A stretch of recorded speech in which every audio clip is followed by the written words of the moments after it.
এই মুহূৰ্তত ছাত্ৰ-ছাত্ৰীৰ লগতে সকলো জনসাধাৰণৰ বাবে আহিছে বিগ ব্ৰেকিং নিউজ। পুনৰ আহিছে কেইবাটাও গুৰুত্বপূৰ্ণ খবৰ। দেশত 10 গুণলৈ বৃদ্ধি পাইছে অমিক্ৰণৰ সংক্ৰমণ আৰু অসমতো অমিক্ৰণৰ আশংকা কৰা গৈছে। প্ৰয়োজন হ'লে সকলো স্কুল কলেজ বন্ধ কৰা হ'ব।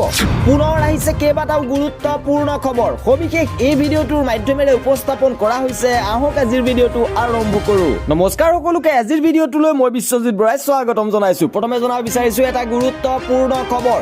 দেশত 5 দিনত 10 গুণলৈ বৃদ্ধি পাইছে অমিক্ৰণৰ সংক্ৰমণ। বিদেশৰ পৰা অহা 109 জন যাত্ৰীৰ বৰ্তমানলৈকে লাভ কৰিব পৰা নাই কোনো সন্ধান। উল্লেখযোগ্য যে বৰ্তমানলৈকে 23টা অমিক্ৰণৰ ঘটনা পোহৰলৈ আহিছে, অৰ্থাৎ 5 দিনত 10 গুণ বৃদ্ধি পাইছে। মাত্ৰ 5 দিনৰ ভিতৰত অমিক্ৰণে 5খন ৰাজ্য অতিক্ৰম কৰিছে।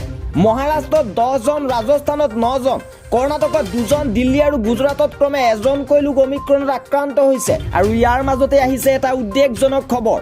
অসমত 5 জনকৈ চিকিৎসকৰ শৰীৰত ধৰা পৰিছে কভিডৰ উপস্থিতি আৰু শিলচৰ মেডিকেল কলেজত পোহৰলৈ আহিছে এই ঘটনা। উল্লেখযোগ্য যে চিকিৎসক কেইগৰাকী অমিক্ৰণ পৰীক্ষাৰ বাবে পঠোৱা হৈছে। আৰু ইয়াৰ মাজতে আহিছে আন এটা গুৰুত্বপূৰ্ণ খবৰ। ফেব্ৰুৱাৰীত কভিডৰ তৃতীয় ঢৌৱে সংহাৰ চলাব। পুনৰ 1 লাখৰ পৰা 1.5 লাখ লোক কভিডত আক্ৰান্ত হ'ব আৰু এই মত পোষণ কৰিছে চিকিৎসা বিজ্ঞানী সংস্থাই। আৰু প্ৰয়োজন হ'লে ৰাজ্যৰ সকলো স্কুল কলেজ বন্ধ ঘোষণা কৰা হ'ব পাৰে। এই সম্পৰ্কত পুনৰ এক জাননী প্ৰকাশ কৰিছে কৰ্ণাটক চৰকাৰে।